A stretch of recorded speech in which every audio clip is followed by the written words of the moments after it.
I'm out here. It's been a little while since I've been out on the bike, apart from commuting and things. And a recent change I made is I put on the new Mitas Enduro Trail Plus to replace the stock Pirelli Scorpions. I had the Scorpion for about a year. In various other videos, I wasn't talking about them hugely favourably, although it did kind of lots of things over the year, and it can kind of discredited for that.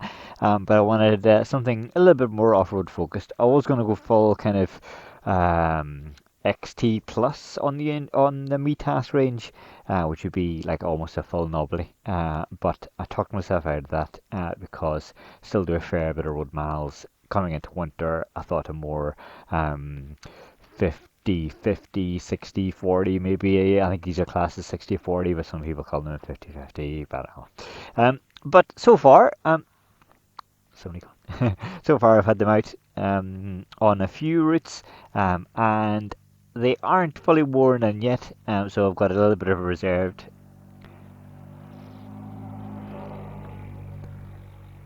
I've got some reserve of judgment because of that. I would say that there's a little bit of side-to-side movement, because of the sort of linear road tread.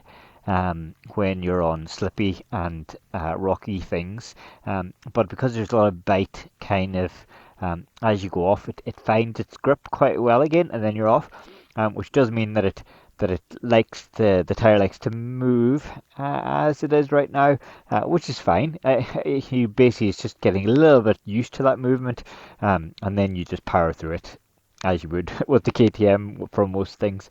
But so far, that's the only kind of maybe critique I would have.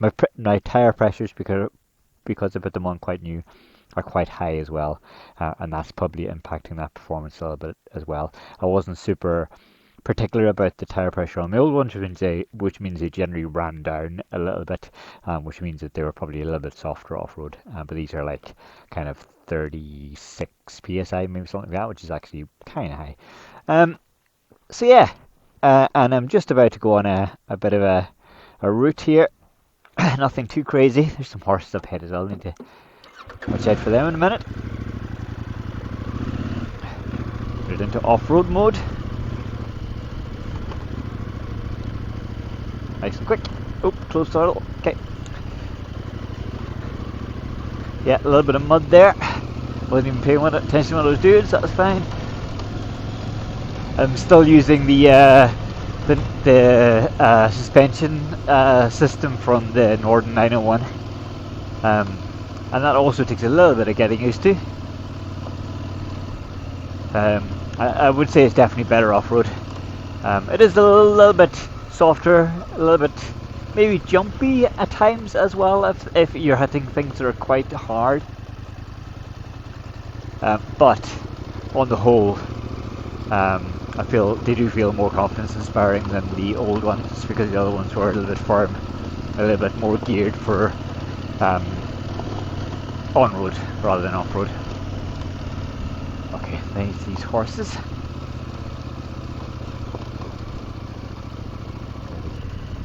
Thank you.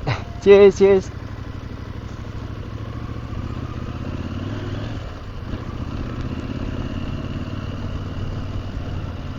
Okay.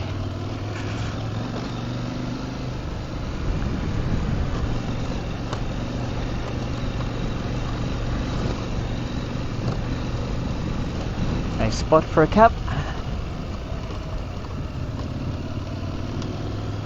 Whoosh.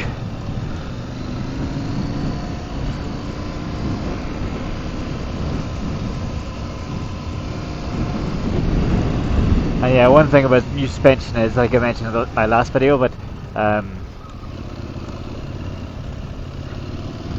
it's you feel like you can put up a little bit more speed off-road. It feels like you're kind of pushing it into third gear territory. On the old suspension, I think I don't turn.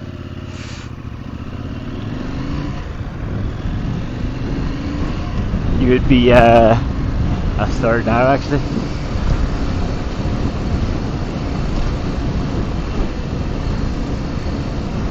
anything faster than what second would take you felt a little bit too fast for the stock suspension. Although I did watch Ian over at Big Rock, who's been testing this model, and he was talking about how actually you can kind of, you know, get it going and hit stuff and not worry too much, and I kind of like that almost. And I do kind of agree. I mean, probably compared to other bikes, yes, for sure. You could definitely power on off-road. But again, this Norton 901 suspension just has a little bit more travel, so they're, you know, hitting some bumps there, not bottoming out. But it's not really just about bottoming it out. It's like just to feel kind of the, you don't get into that jerkiness that you get from the thing, and the other the stock suspension just makes you feel like, oh, I need to slow down, just slow down. As I said in the last video, it's a bit of a happenstance that I've got this kind of upgraded suspension. You're not necessarily going to go out and okay. So I guess, yeah, this is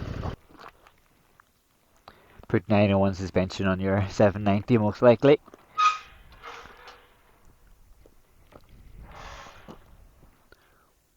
Although I would say price-wise, it's probably comparable to changing your shocks in the stock, as in changing springs is quite a common one.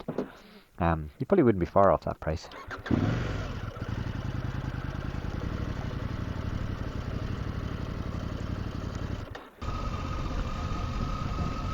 But yeah, this kind of thing where you've got a little bit of a sandy wall there, I suppose. You know, this tire's holding up okay with that.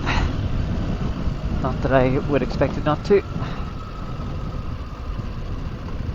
So yeah, so far so good with the Mitas. I kind of evaluated. I don't really want him to go out there, I guess. Okay. I kind of evaluated, you know, all the usual suspects when I was looking at the Mitas. This is the stock tire on the 890R, which I guess is a good testament to what KTM thinks of its suitability for general stuff.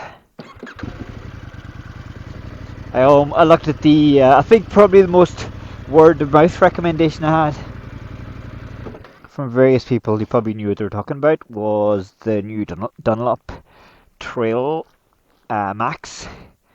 I know various YouTubers are recommending that one as well, but they're also sponsored, but I don't think that's a huge bias mark necessarily. But yeah, I've heard from a couple of people who said that they're actually really good on road as well. But they were like probably £100 more than these fitted, I would say, by the time we've done the math, which is quite a big difference.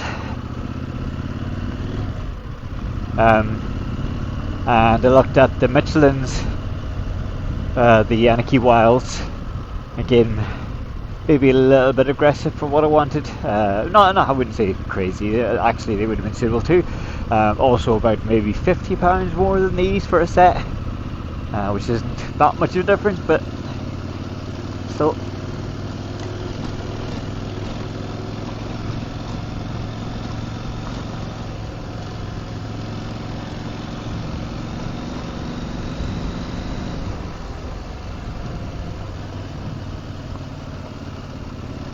Yeah, fun.